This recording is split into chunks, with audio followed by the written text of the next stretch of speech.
அடுத்ததான ஒரு அறிவிப்பு என்னென்னு சொன்னால், இந்த வருஷம் குர்பானி கொடுக்கும் பொழுது சில கிளைகளில் ஒரு பிரச்சனை ஏற்பட்டிருக்கிறது.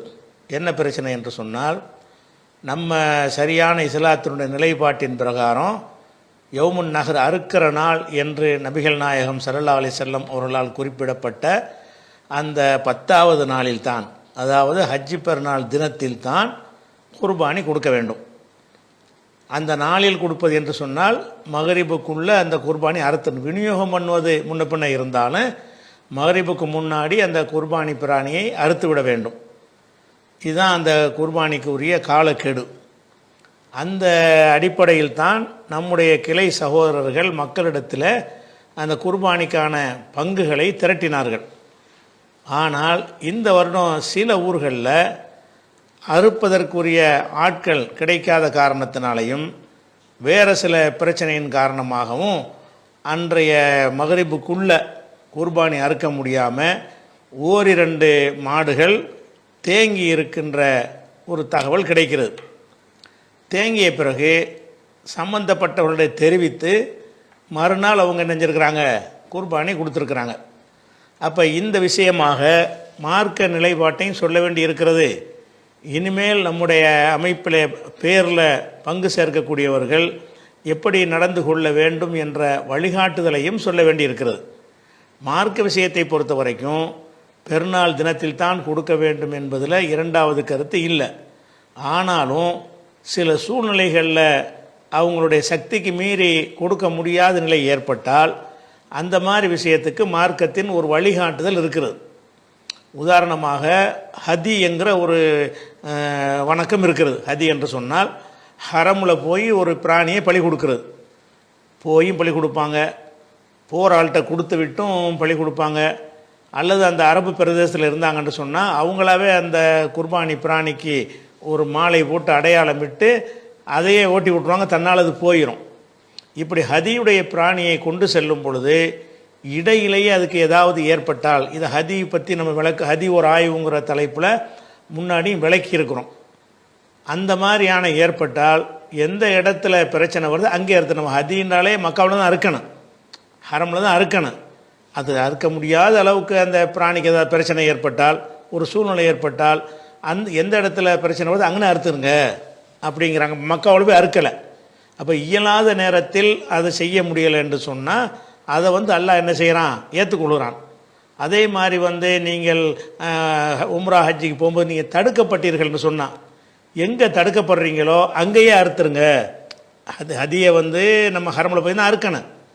அப்போ இஸ்லாமிய ஆட்சி இல்லாத காபிர்கள் கையில் அந்த ஹரம் ஷரீஃப் இருக்கிற ஒரு காலகட்டத்தில் நமக்கு தடை ஏற்படுத்துவார்கள் என்று சொன்னால் எது வரைக்கும் அனுமதிக்கிறானோ அது வரைக்கும் போயிட்டு தடை செஞ்சான்னு சொன்னால் அந்த இடத்துல நீங்கள் அறுத்துறன்னு அது ஹதியில் ஹரமில் அறுத்தது ஆகாது. ஆனால் அல்லாஹ் ஏற்றுக்கிறான், அனுமதிக்கிறான்.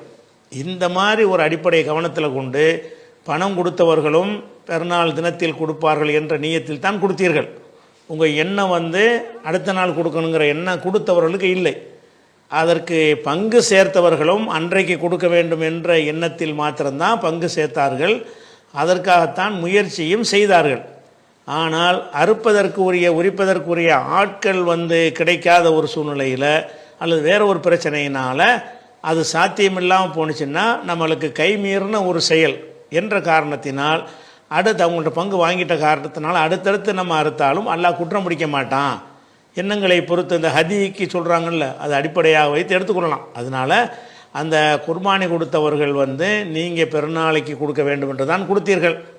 அதற்கு பாடுபட்ட கிளை நிர்வாகிகளும் மற்றவங்களும் அந்த எண்ணத்தில் தான் முயற்சிகளை செய்தார்கள்.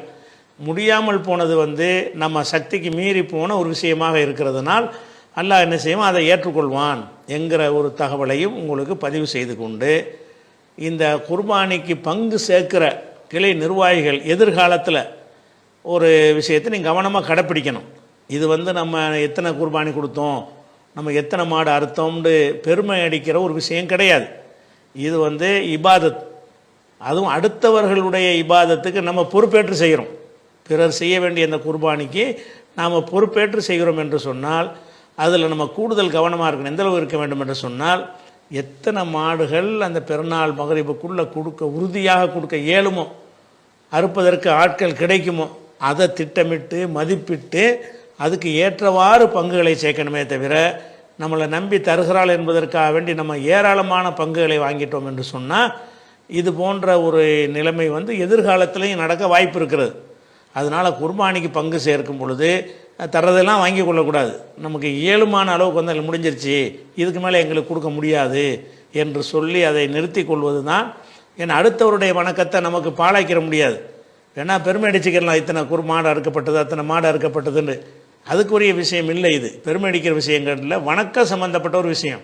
அது குறிப்பிட்ட நேரத்தில் தான் செய்ய வேண்டும் என்கிற ஒரு விதியோடு இருக்கிற வணக்கமாக இருக்கிற காரணத்தினால இதில் கூடுதலாக கவனம் செலுத்துமாறு எதிர்காலத்தில் கிளை நிர்வாகிகள் நடந்து கொள்ள வேண்டும் என்பதை ஒரு அறிவுரையாக சொல்லிக் கொள்கிறோம்.